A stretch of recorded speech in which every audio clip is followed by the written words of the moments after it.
बच्चों, स्वागत है आपका डीके गुप्ता क्लासेस में। आज हम पढ़ेंगे क्लास 8 का लेसन नंबर 3 जो सोशल स्टडी का है, अंग्रेज़ों या कंपनी का ग्रामीण क्षेत्र पर शासन। तो बच्चों, जैसा कि हम क्लास जो उसमें सेकंड पार्ट में हम पढ़ चुके थे कि जिस प्रकार से बंगाल में अंग्रेज़ आए थे, वहाँ पर प्लासी का युद्ध हुआ था सिराजुद्दौला के साथ, बक्सर का युद्ध हुआ था मीर जाफ़र के साथ। तो उन्होंने बंगाल पर किस प्रकार से उन्होंने शासन कर रखा था और वहाँ की जो राजस्व की व्यवस्था थी उसको किस प्रकार से धूमित कर रखा था। तो आगे हम देखें उनकी क्या रणनीति थी। आगे रणनीति थी उनकी कि जो ग्रामीण क्षेत्र है उस पर भी शासन किया जाए और ग्रामीण क्षेत्रों से जो भी फ़ायदा उठा सकें हम, वो फ़ायदा उठा लिया जाए। क्योंकि जैसा कि आपको पता होगा, जो अंग्रेज़ थे वो यहाँ से कच्चा माल ले जाते थे और यूरोप में ले जाते थे। वहाँ से जो तैयार माल था उसको लाते थे और भारत के बाज़ारों में उसको बेचते थे और भारी मुनाफा कमाते थे। तो उनको कच्चे माल के रूप में जैसे कि अफीम है, कपास है, और अब हम इस पाठ में हम पढ़ेंगे एक नई खेती, नील की खेती भी उन्होंने किस प्रकार से भारत वालों से, बंगाल वालों से पैदा करवाई थी। उसमें क्या क्या हुआ था, इस सारी चीज़ को हम इसमें देखेंगे। और ये भी देखेंगे साथ में कि उन्होंने खेती में सुधार, जो गाँव की खेती होती है, खेती में सुधार के लिए उन्होंने अपने फ़ायदे के लिए क्या क्या इंतज़ाम किए, तो उन सारी चीज़ों को हम इसमें देखेंगे। तो सबसे पहले मैं शुरुआत करता हूँ। जैसे कि जो मुग़ल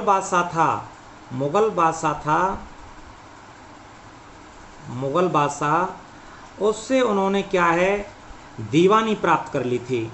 दीवानी का मतलब है वो एक्चुअल में वहाँ के राजस्व के मालिक बन गए थे। और दीवानी जब प्राप्त कर ली तो उसके बाद क्या हुआ था, अब वो अपने जो आमदनी होती थी, वहाँ की आमदनी को व्यवस्थित करने में लग गए। वो विशेषकर बंगाल की आमदनी को व्यवस्थित करने में लग गए। अब आमदनी को व्यवस्थित करने में लग गए तो उनको ये ध्यान आया कि अब हम जब गांव की आमदनी को व्यवस्थित कर रहे हैं तो गांव और देहात के जो लोग हैं वो हमको साथ में लेकर चलने पड़ेंगे। गांव और देहात के जो लोग हैं हमको साथ में लेकर चलने पड़ेंगे, क्योंकि ये जो गांव और देहात के लोग थे ये काफ़ी समूह में रहते थे। एक साथ इनसे अंग्रेज़ जो लोग थे उनसे टक्कर लेना नहीं चाहते थे। तो ये चाहते थे इनको साथ में लिया जाए और इनसे जो भी लाभ है वो लाभ हम कमाते चलें, जिससे हमारी आमदनी है वो बढ़ती जाए। तो इस प्रकार से अंग्रेज़ क्या कर रहे थे, जो ग्रामीण इलाके थे, भारत के ग्रामीण इलाके या बंगाल के या बिहार के ग्रामीण इलाके थे, उनको उपनिवेश बनाते चल रहे थे। उपनिवेश का मतलब है वो अपनी इच्छाएं उन पर लादते चल रहे थे। और अंग्रेज़ इस प्रकार से सोच रहे थे कि आय के साधन हैं वो किस प्रकार से जुटाए जाएं, जिससे जो यूरोप के लिए पैसा बेचते थे, वो यूरोप के लिए जो पैसा बेचते थे उसमें किस प्रकार से बढ़ोतरी हो।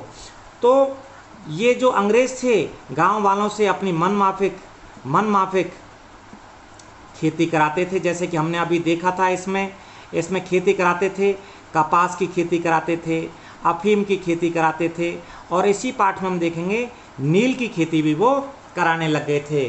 तो अब हम देखें कि कंपनी की जो आमदनी है वो किस प्रकार से वो कर रहे थे अंग्रेज़, इसको थोड़ा सा इसमें आगे देखें। तो जो कंपनी के आदमी थे या अंग्रेज़ थे वो उन्होंने गांव के लोगों पर भारी भरकम लगान लगाया। भारी भरकम क्या लगाया? लगान लगाया, जिससे जो यूरोप में जो पैसा है वो ज़्यादा जाने लगा। और ये अंग्रेज़ क्या कर रहे थे, बढ़िया सूती कपड़ा, यहाँ से सूती कपड़ा और रेशमी कपड़ा ये यहाँ से ले जाने का काम कर रहे थे।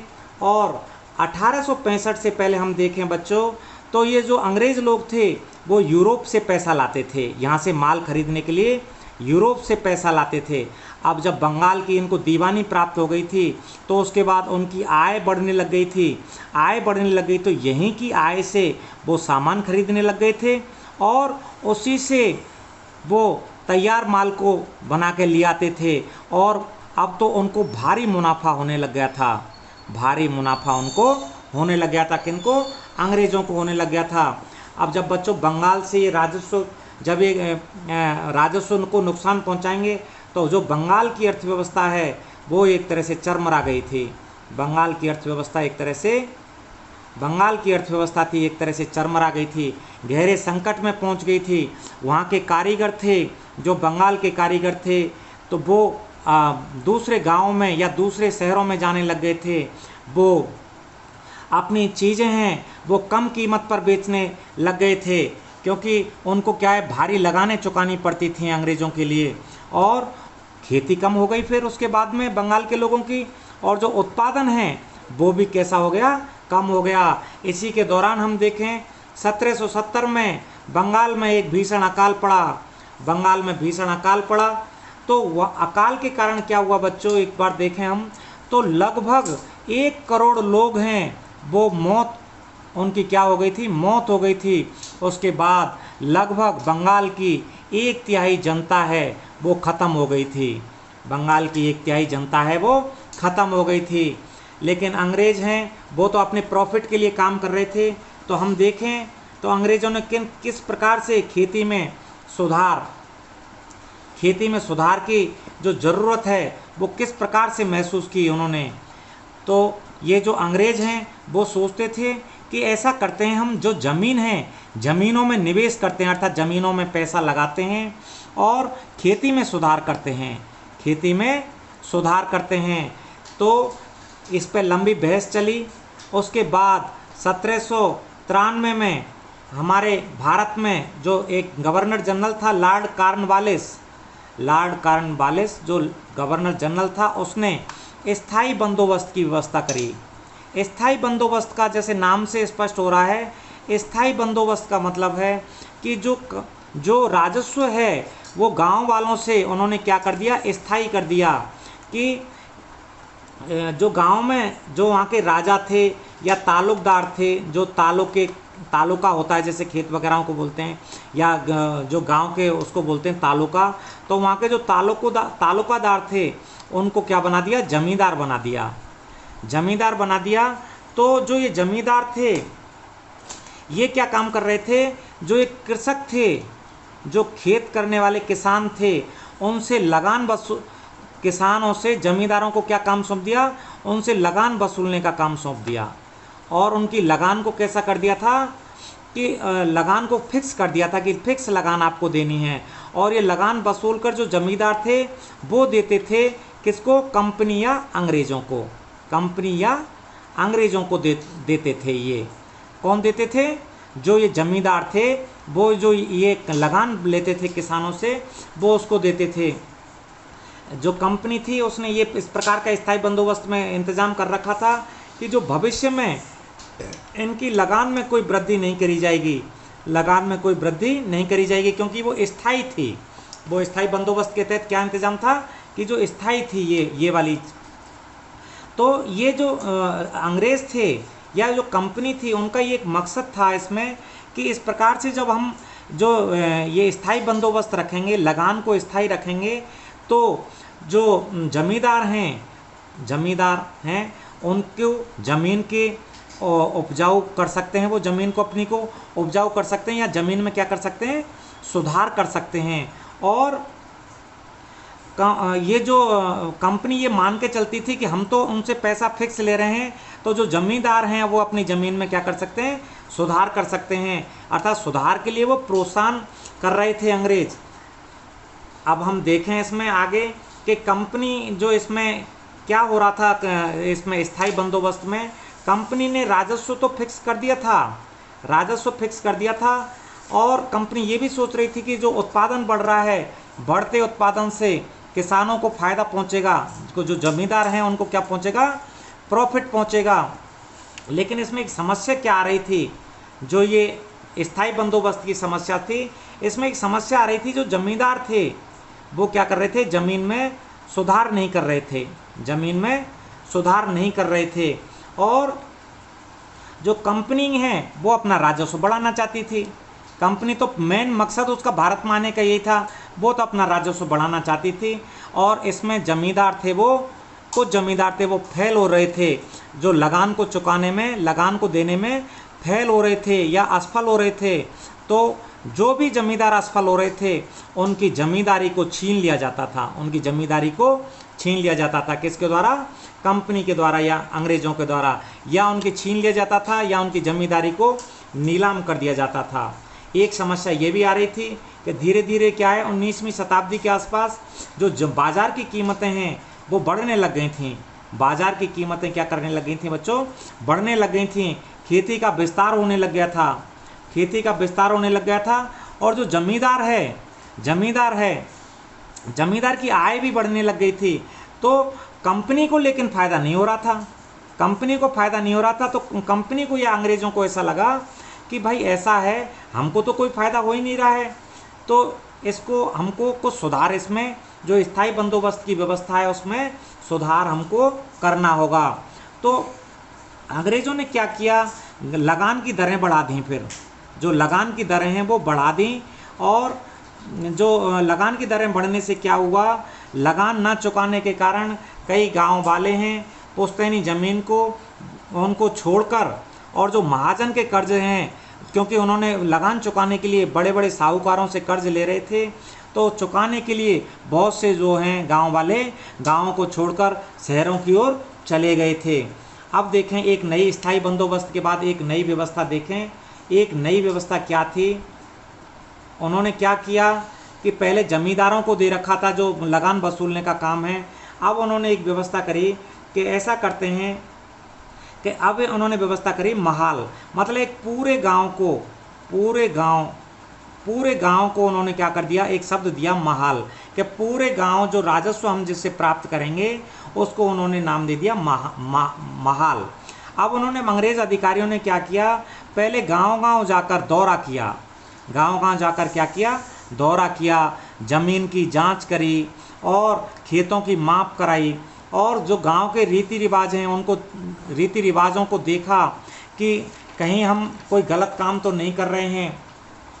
तो उसमें फिर क्या किया था? जो इन्होंने कुछ संशोधन किए, आपके क्या किए? कुछ संशोधन किए, और राजस्व जो वसूलने का काम है आपके उन्होंने जमींदार को ना देकर आपके जो उसको किसको दे दिया? गांव का जो मुखिया होता है, पूरे गांव का या महल का जो मुखिया होता है उसको किसका काम दे दिया? राजस्व इकट्ठा करने का या लगान इकट्ठा करने का काम दे दिया। इस व्यवस्था को बोलते हैं महलवारी बंदोबस्त, महलवारी बंदोबस्त की व्यवस्था। इस प्रकार की व्यवस्था उन्होंने करी। और एक व्यवस्था क्या करी? एक व्यवस्था करी थी मुनरो ने। मुनरो एक थे अंग्रेज अधिकारी, और ये व्यवस्था करी थी दक्षिण भारत में। दक्षिण भारत देखें, दक्षिण भारत में क्या था कि जो किसान थे वो अलग अलग प्रकार से रहते थे। मतलब किसान को बोलते थे रैयत, किसान को क्या बोलते थे? रैयत। किसान या रैयत एक ही बात है, इनको रैयत बोलते थे। तो वो अलग अलग प्रकार से रहते थे। तो एक यहाँ पे मुनरो से पहले एक थे अलेक्जेंडर रीड थे, अलेक्जेंडर रीड। उन्होंने भी इस व्यवस्था की शुरुआत करी। जो एक व्यवस्था ये रैयतों पर लागू हुई, इस व्यवस्था को बोला गया था रैयत बाड़ी। क्या बोला गया था? रैयत बाड़ी। सबसे पहले ये व्यवस्था शुरू करी थी अलेक्जेंडर रीड ने, साथ में मुनरो भी इसमें आ गए थे। मुनरो ने भी ये व्यवस्था शुरू करी थी। तो यहाँ पे क्या था? यहाँ पे कोई परंपरागत जागीरदार नहीं था, परंपरागत जागीरदार नहीं था। तो यहाँ पे जो सीधे ही किसानों से, यहाँ पे जो लगान की व्यवस्था थी वो किससे करी जाती थी? सीधे ही किसानों से, किसानों बोल लो या उसको बोल लो रैयत, सीधे ही रैयतों से या किसानों से व्यवस्था किसकी करी जाती थी? लगान वसूलने की व्यवस्था करी जाती थी। तो ये व्यवस्था कहलाई थी रैयतवाड़ी व्यवस्था। लेकिन इसमें भी क्या है बच्चों? समस्या आ गई थी। किस प्रकार की समस्या आई थी कि जो ज़मीन से होने वाली आमदनी है, जो ज़मीन से होने वाली आमदनी है वो इतनी नहीं बढ़ रही थी, आमदनी थी वो इतनी नहीं बढ़ रही थी, जबकि राजस्व था वो लगातार बढ़ रहा था। तो किसान थे वो पहले की तरह ही रैयत बाड़ियों में भी जो लगान था उसको चुका नहीं पा रहे थे। तो जो रैयतों के गांव से किसान थे वो ये जा रहे थे, वहाँ से छोड़ छोड़ के जा रहे थे, तो गांव वीरान होने लग गए थे।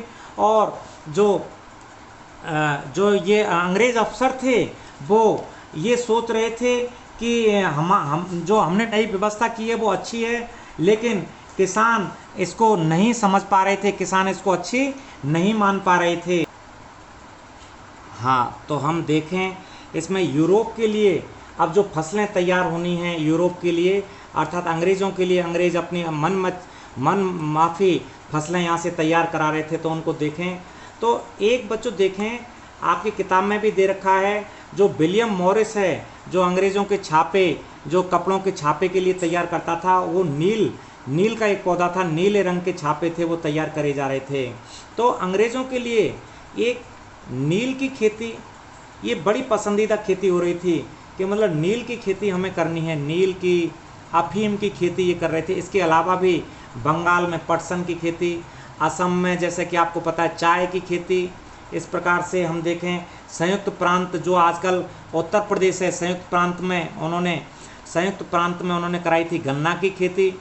और हम देखें पंजाब में उन्होंने कराई थी गेहूं की खेती। और हम देखें महाराष्ट्र और पंजाब में उन्होंने कपास की खेती कराई थी। महाराष्ट्र और पंजाब में कपास की खेती कराई थी, कपास की खेती। और मद्रास में उन्होंने कराई थी चावल की खेती। मद्रास में किसकी खेती कराई थी? चावल की खेती कराई थी। अब हम देखें जो नील का पौधा है वो अंग्रेज़ों के लिए क्यों इम्पोर्टेंट था, क्यों इम्पोर्टेंट था नील का पौधा, कि इसमें क्या विशेषताएं थी ऐसी। तो हम देखें भारतीय नील का जो पौधा है वो क्यों इम्पोर्टेंट था, तो इसको देखें। तो जो 13वीं शताब्दी के आसपास क्या था कि इटली, फ्रांस, ब्रिटेन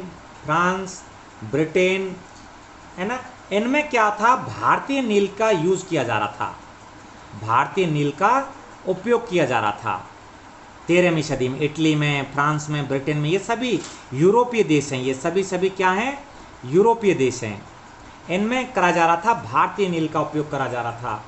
अब क्या हुआ बच्चों, जो इटली, फ्रांस, ब्रिटेन यहाँ के व्यापारी हैं, ये नील मंगाई जाती थी, भारत से मंगाई जाती थी।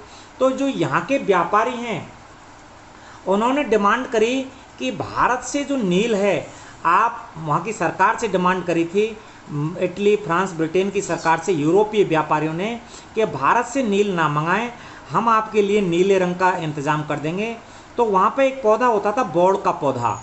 किसका पौधा होता था? बोड़ के पौधे से वो नील तैयार करते थे।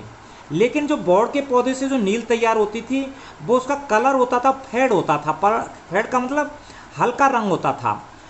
और जो ये बोड़ का पौधा है हम देखें शीतोष्ण पादप है। शीतोष्ण पादप का मतलब होता है वो एक तरह से टेम्परेट वातावरण में उग जाता है। जैसे कि अभी हमने बर्ड के मैप से हम देखें, जो भारतीय नील का पौधा है वो एक तरह से क्या है, यहाँ पर देखें हम, तो जो भारतीय नील का पौधा है वो उष्ण कटिबंधीय पादप है, अर्थात ट्रॉपिकल उगने वाला पादप है। ट्रॉपिकल का मतलब गर्म वातावरण में उगने वाला पादप है। जैसे हमने बात करी थी एक ज्योग्राफी के पार्ट में, जो इक्वेटर या उसके आसपास उगने वाले पादप हैं वो उष्ण कटिबंधीय पादप या ट्रॉपिकल प्लांट्स होते हैं।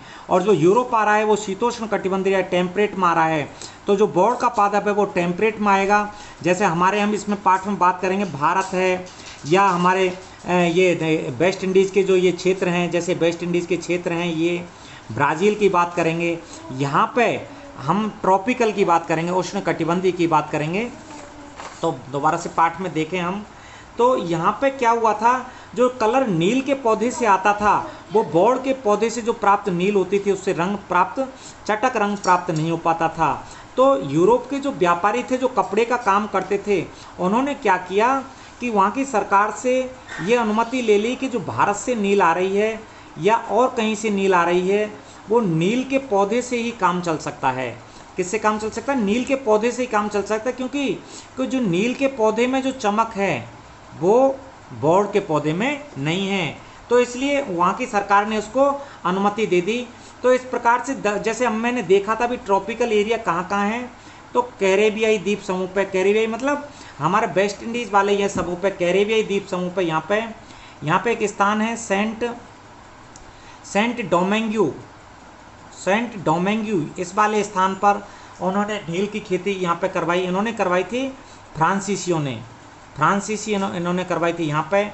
और अब हम देखें जो पुर्तगाल वाले हैं उन्होंने कहाँ करवाई थी, पुर्तगाल वालों ने इन्होंने करवाई थी ब्राज़ील में। ये भी उष्णकटिबंधीय या ट्रॉपिकल एरिया वाला वो है। जमैका में कराई थी ब्रिटिश ने, जमैका है एक अपना अफ्रीका कंट्री है जमैका, जमैका में कराई थी नील की खेती ब्रिटिश ने, ब्रिटिश का मतलब अंग्रेज़ों ने कराई थी। और वेनेजुएला जो अपना साउथ अमेरिका का कंट्री है वेनेजुएला, वहाँ पर कराई थी स्पेन वालों ने नील की खेती, स्पेन वालों ने कराई थी।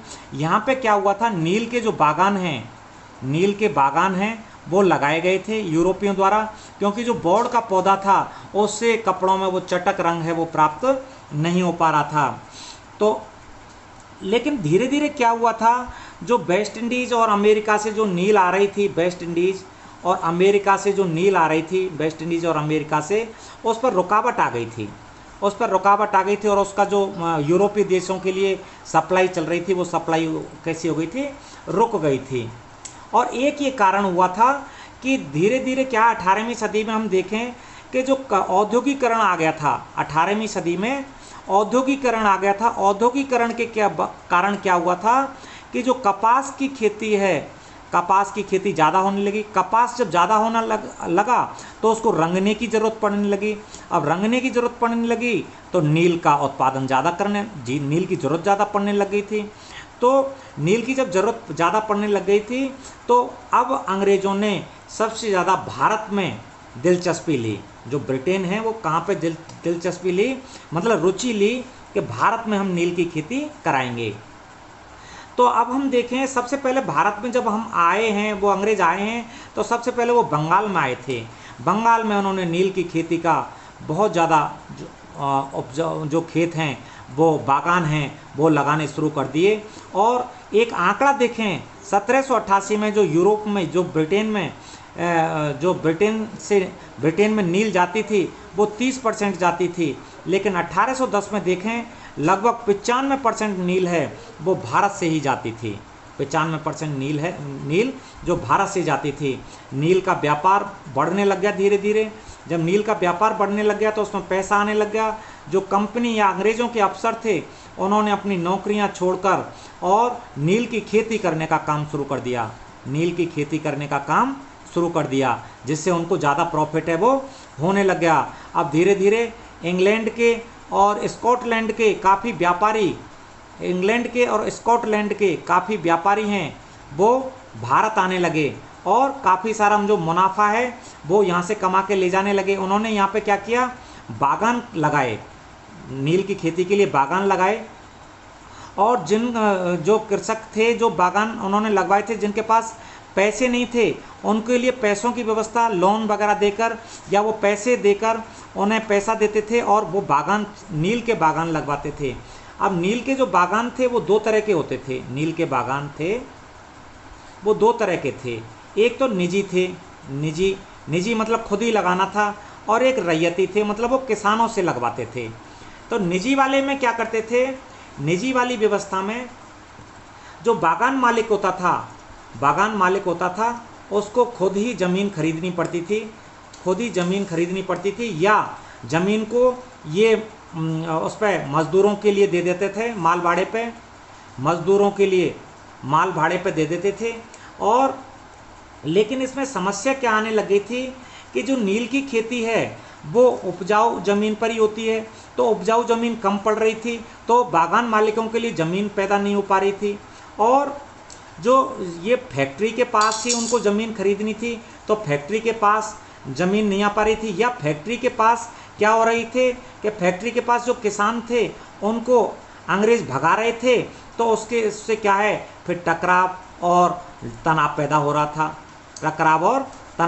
रहा था। और एक और समस्या आ रही थी निजी वाले में कि जो खेत जोतने के लिए सामान वगैरह की ज़रूरत थी, खेत जोतने के लिए हल की ज़रूरत थी वो बागान मालिकों को ही तैयार करना पड़ता था। एक और समस्या आ रही थी उस समय कि जो मजदूर होते थे धान इसको नील को काटने के लिए, तो उसी समय उनकी धान की फसल पकती थी। तो धान की फसल पकती थी तो उसी समय वो नील की खेती तैयार होती थी। तो दोनों के लिए मजदूर नहीं मिल पाते थे, अर्थात उनके नील की खेती के लिए मजदूर नहीं मिल पाते थे।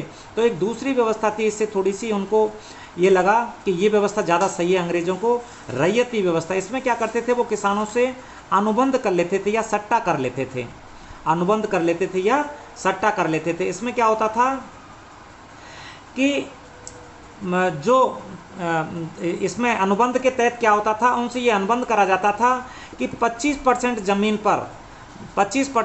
पर कम से कम वो किसकी खेती करेंगे, नील की खेती करेंगे। 25% खेती पर नील की खेती करना अनिवार्य था। उनको अंग्रेज अधिकारी या बागान के मालिक बीज और उपकरण दे देते थे, बीज और उपकरण प्रदान करते थे। बाकी चीज़ें वो किसान तैयार करता था, जैसे कि मिट्टी तैयार करना, बीज बोना और फसल की देखभाल करना, ये काम है वो किसान करता था। आगे देखें इसमें क्या समस्या आई थी। तो जो फसल तैयार हो जाती थी उसके बाद उसकी कटाई होती थी, तो फसल को सौंप दिया जाता था बागान मालिक को। जो बागान मालिक होते थे उनको सौंप दिया जाता था। बागान मालिक होते थे उसको फैक्ट्रियों में ले जाते थे और उनसे विभिन्न प्रक्रमों द्वारा, जैसे कि हम देखेंगे अभी नील का उत्पादन है वो किस प्रकार से किया जाता था। अब देखें हम नील का उत्पादन। एक बच्चों एक बात देखें, एक ध्यान रखना बात को, कि जो अभी नील का विद्रोह होगा थोड़ी देर में, नील का हम पढ़ेंगे। इसमें जो नील के पौधे हैं उनकी जड़ें हैं वो पानी बहुत सोखते हैं, ज़मीन को बंजर बना देते हैं। तो ये किसानों के लिए बड़ी समस्या पैदा हो गई थी नील की खेती करना। और तो नील का उत्पादन हम देखें कि नील के उत्पादन के लिए नील गांव बनाए गए थे। नील गांव मतलब जहाँ पर फैक्ट्री थी उनकी। और इसको क्या करते थे फैक्ट्री में, यहाँ पर जो कुंड होते थे, कुंड या इसको बोलते थे बेड्स, तो इस प्रकार से 4-5 कुंड होते थे, 4-5 कुंड होते थे। सबसे पहले क्या करते थे, उनको पत्तियों को तोड़ते थे, पत्तियों को डालते थे एक कुंड में, पत्तियों को डाल के इसको क्या है गर्म पानी में डालते थे। गर्म पानी में डाल के इसको 3-4 दिन के लिए किण्वन करते थे। किण्वन का मतलब है फर्मेंटेशन करते थे उसका। फर्मेंटेशन करके ये जो सड़ जाती थी तो उसके बाद क्या करते थे, इसका जो बेड्स है इसके नीचे ही उसका कुंड है, उसके नीचे इस प्रकार से कुंड लगे रहते थे। एक कुंड ऐसे, दूसरा कुंड ऐसे, इस प्रकार से कुंड लगे रहते थे। तो इस जब ये गर्म पानी में ये इसकी जो पत्तियां हैं उनको फेंक देते थे, पत्तियां हैं उनको फेंक देते थे और जो इसमें से द्रव्य बचता था उसको ये दूसरे पात्र में ले लेते थे। अब जब दूसरे पात्र में आ जाता था, इसमें क्या बुलबुले आते थे, क्या आते थे, बुलबुले आते थे। फिर इसको छानकर दूसरे पात्र में जब हमने ले लिया, फिर इसके बाद में क्या है, इसको हिलाते थे। इसको क्या करते थे, हिलाते थे।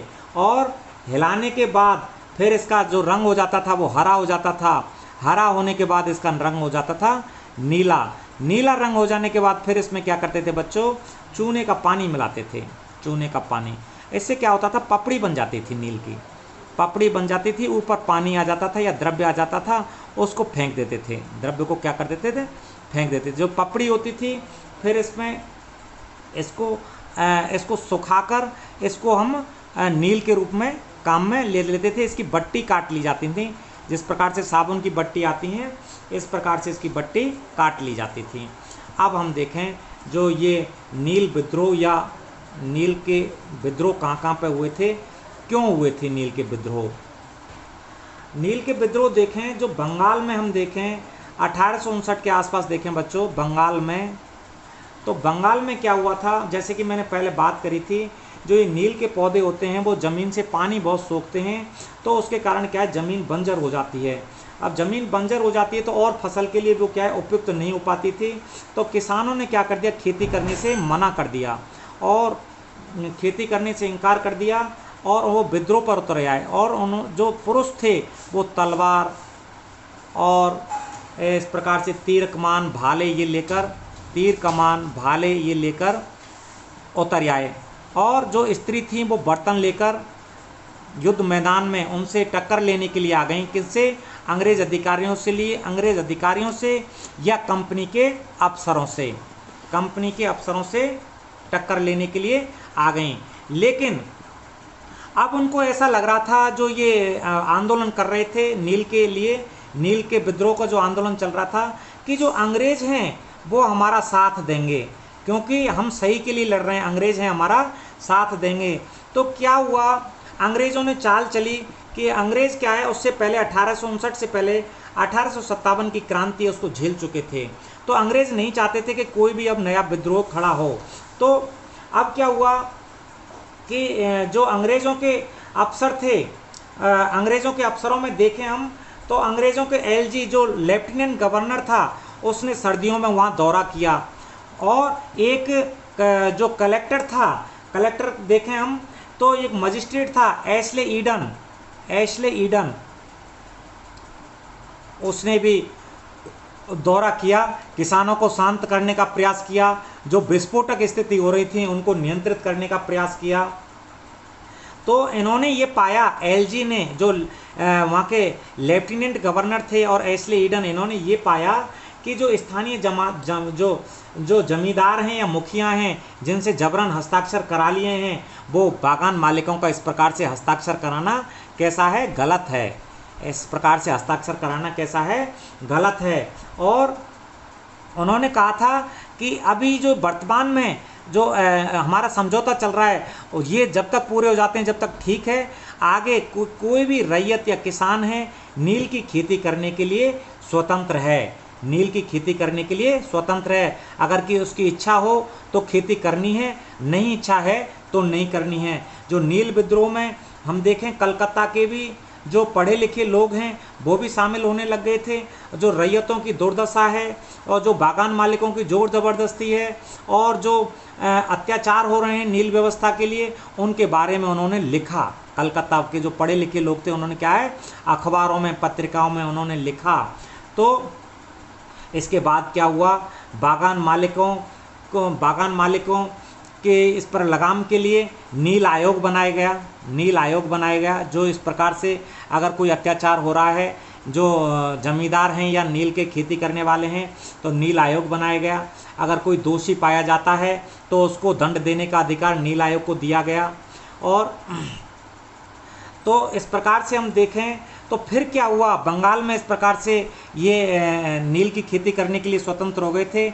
लेकिन फिर जो अंग्रेज़ थे वो बंगाल से उन्होंने कहाँ शिफ्ट कर लिया था, अपना जो नील की खेती करने का प्रोग्राम था वो बिहार में चले गए थे। फिर वो बिहार में कर लेने लगे थे। हालांकि उन्होंने उत्पादन में कोई कमी नहीं रखी थी, उत्पादन अब भी बढ़ रहा था नील की उत्पादन। और अब लेकिन धीरे धीरे क्या हुआ था बच्चों, अब कृत्रिम नील भी बनने लग गई थी। कौन सी नील बनने लग गई थी, कृत्रिम तरीके से भी नील बनने लग गई थी। अब इसके बाद में बिहार में जब हुआ था तो 1917 में, जैसा कि आपको ध्यान होगा, नील ये चंपारण में नील के किसानों ने, चंपारण था, चंपारण में वहाँ पर एक किसान के आग्रह पर, चंपारण में किसान के आग्रह पर महात्मा गांधी थे, जब दक्षिणी अफ्रीका से आए थे तो चंपारण में गए थे और उन्होंने नील किसानों के साथ और उन पर हो रहे अत्याचारों के साथ महात्मा गांधी ने साथ दिया था और इस प्रकार से उनको न्याय मिला था चंपारण में। और अब हम देखें, जो नील आयोग के अध्यक्ष थे तो W.S. सीटन कार थे। एक इस प्रकार से किताब में वो है कि एक हाजी मौला थे, उन्होंने कहा था कि मुझे मरना पसंद है लेकिन मैं नील की खेती नहीं करूँगा। तो बच्चों, किताब पढ़ना है और ये पाठ को नोट से भी पढ़ना है और हम आगे किसी और चैप्टर में मिलेंगे। नमस्कार बच्चों।